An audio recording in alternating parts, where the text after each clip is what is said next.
এই ভিডিওতে শেখাবো কিভাবে কলি সিস্টেম সালোয়ার তৈরি করবেন মোটা মানুষের জন্য। যখন আপনার কামিজের বডি 42 ইঞ্চির উপরে হবে ঠিক তখনই আপনাকে কলি সিস্টেম সালোয়ার তৈরি করতে হবে 2 হাত বহরের কাপড় দিয়ে যদি সালোয়ারটি তৈরি করেন। এভাবে কাটিং করার পর এখান থেকে 2 পার্ট কাপড় নিতে হবে। কাপড়ের পাড়ের অংশ থেকে এভাবে 2 পার্ট দেখে নিয়ে এইভাবে কোনা করে ভাঁজ করে দিবেন কলিটা।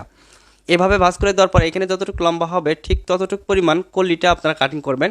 ঠিক এইভাবে প্রথম অবস্থায় আপনাদের কলিটাকে আগে কাটিং করে নিয়ে তারপর হাই অ্যাকুরেট করতে হবে। এভাবে কাটিং করার পর এই যে এরকম 2 পার্ট হবে, 2টা কলি সামনের এবং পিছনের। এভাবে ডাবল ভাঁজ করে রেখে কাপড়ের খোলা সাইডটা খোলা পাশে মিল করব, আটকানো সাইডটা সামনের দিকে রেখে এইভাবে নিচের দাগ থেকে সুন্দর করে কলিটাকে বসাবো।